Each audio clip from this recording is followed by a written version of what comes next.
It belonged to Carol Pomroth's car. The crew out there got it stopped before it went back into the lane of traffic. We are under yellow.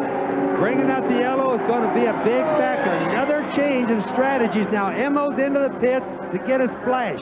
Now we're going to have to see what Little Al's going to do. He won't have enough fuel to run real hard to go to the end, Paul. That's for sure. So Emerson Fittipaldi comes down under this yellow flag to make a pit stop. He sits in the pit. Al Unser Jr. working his way still around the course. It appears certain that Fittipaldi will complete his pit stop and come out into the action before Little Al comes by. Little Al, as Emerson Fittipaldi chugs away a little bit. Fittipaldi was having some problems getting away. Now, it may be that Little Al will catch him down in the first turn. Fittipaldi gets caught up behind a safety vehicle, and look how close they come out together.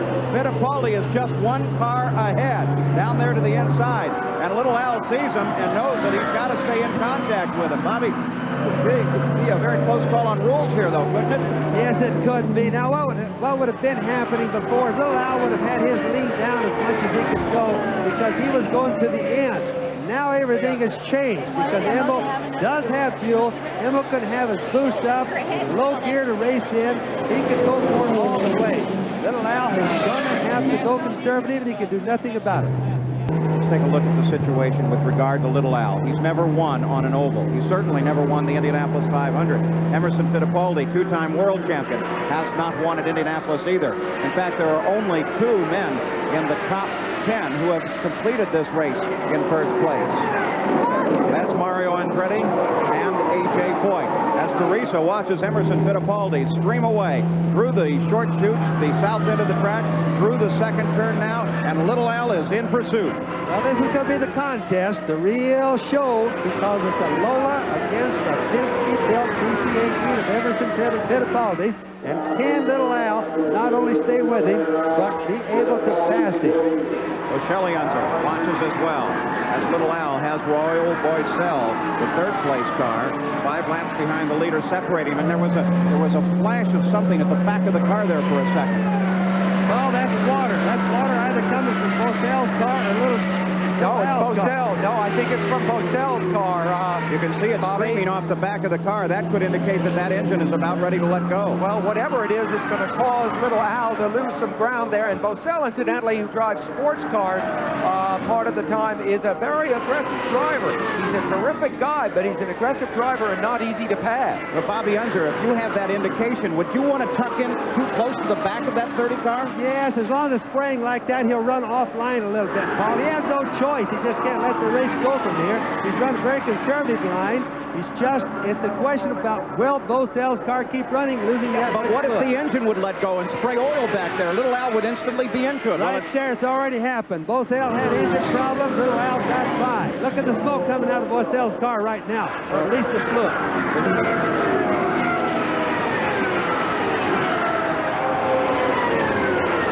1982 at this point. Rick Mears was trying to chase down Gordon Johncock. Now Little Al is in the very same position. 0.2 of a second back. The home stretch again.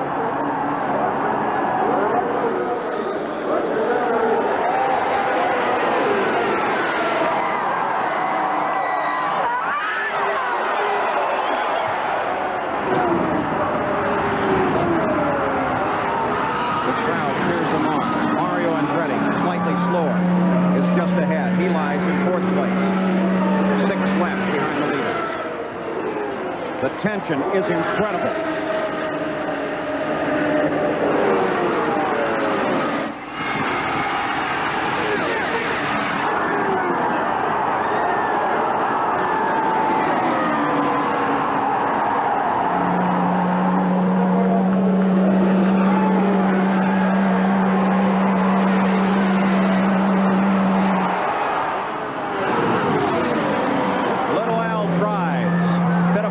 Says no. 5 laps to go.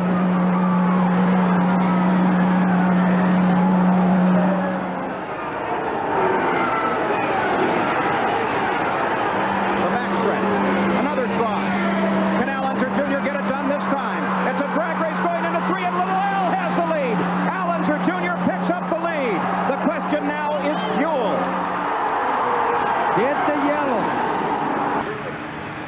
The drivers in front.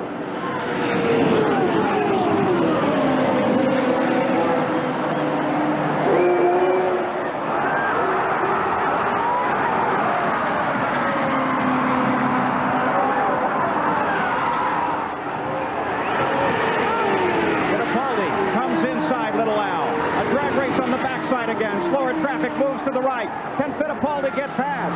Little Al brings it down low. They touch. Little Al into the wall. Fittipaldi continues on. Little Al slams the wall as Emerson Fittipaldi streams toward the white flag. The yellow flag comes out. Al Unser Jr. taps with Emerson Fittipaldi. They are on the main stretch now, but is Fittipaldi's car fit?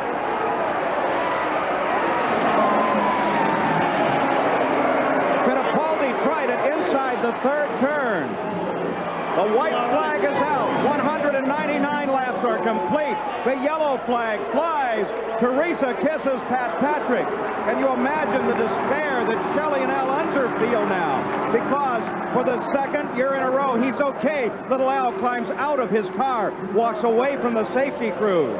For the second year in a row, the Indianapolis 500 will finish under the yellow flag, but this time it will be a new name.